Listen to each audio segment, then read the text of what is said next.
7-footer import ilalapag na para sa PBA Commissioner's Cup. Saang team nga ba ito? Justin Brownlee, kailangan na nga raw bang ipahinga muna? Troy Rosario, ngayong tapos na ang PBA Finals, team na napili, sasabihin na. Justin Brownlee, aminadong nasaktan sa pagkakatalo dito sa finals kontra TNT, pero desididong makabawi at muling makarematch sana raw dito kay RHJ. At bago nga ang lahat, baka naman po pwedeng makahingi ng isang subscription para sa ating channel or paki-follow na rin po kung nagustuhan nyo ang ating mga basketball update. At kung ito na may makakabigat para sa inyo, kahit isang like and share na lamang po. Maraming salamat po. Sa nangyaring finals ng PBA 49 season ng PBA Governors Cup, isa si Justin Brownlee sa aminadong nasaktan sa nangyari dahil gustong-gusto niya nga pong mabigyan ng kampyonato muli itong Barangay Ginebra, kaya lang hindi nga nangyari. Kaya naman, ayon nga sa naging pahayag ni Justin Noype Brownlee after matalo sa finals na ito via One Sports Credit po. Good fight for our guys. I am proud of the team with how far we came. But it just hurts a little bit, coming off short. It was a good series. It was definitely fun. Not the way it ended, of course, but we competed. They played great and they won. Congratulations to them. It was well deserved. We gave it all we had. We just came up short. I hope so. Rematch with RHJ. I don't know. We definitely would love to get back to the finals and have a shot at them again. So yan nga po, ganyan nga po kadesidido si Justin Brownlee na makabalik muli sa finals at sana nga raw magkaroon ng tsansa ng rematch dito kay RHJ. So kung mangyari man ito muli, siguradong kaabang-abang ito. At about naman tayo rito kay Ginebra resident import Justin Brownlee. Maraming fans ang naaawa kay Justin Brownlee dahil sa ramdam na nila ang pagod ng nasabing import, lalo na nitong PBA Finals. Dahil sa sunod-sunod na nga ring stint ng paglalaro nito, hindi lang sa PBA, maging sa ibang liga, at ngayon sasalang muli siya para sa Gilas Pilipinas.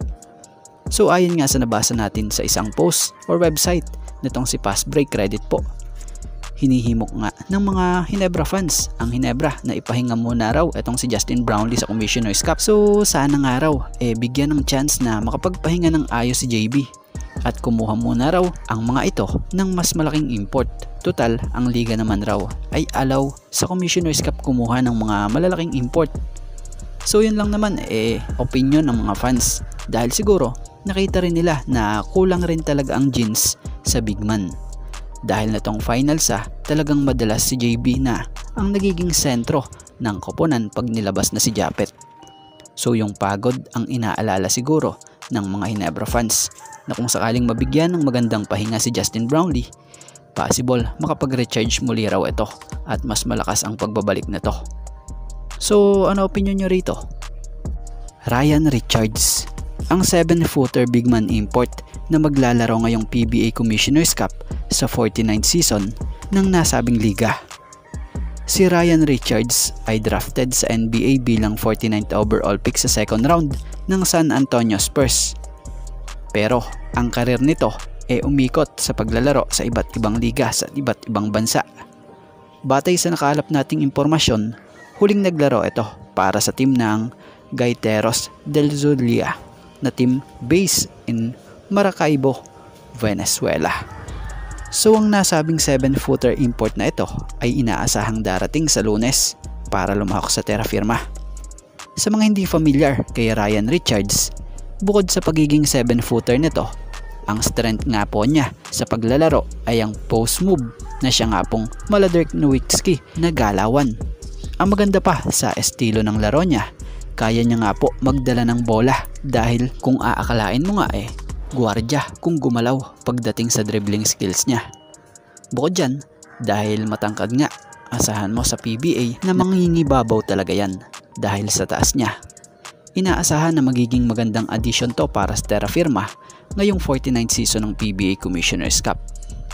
Troy Rosario nakapili na ng bagong team na paglalaruan.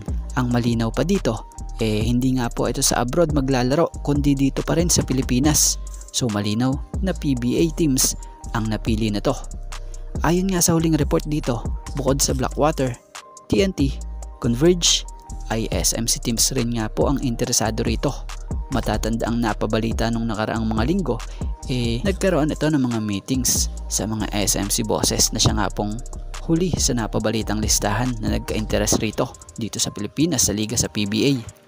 So kasalukuyan nga pong nasa sa kondisyon pa rin si Troy Rosario at hindi nagpapabaya base dito sa mga training na ginagawa niya. At ngayon, tapos na nga po ang finals. Ngayon na ang oras na sasabihin ni Troy Rosario kung anong team ang napili niya. Dahil ayon nga sa mga naging pahayag niya nung mga nakaraang araw, I have a team in mind na po. Ina-enjoy ko lang ang time off with family. Dagdag pa nito, secret na lang po muna.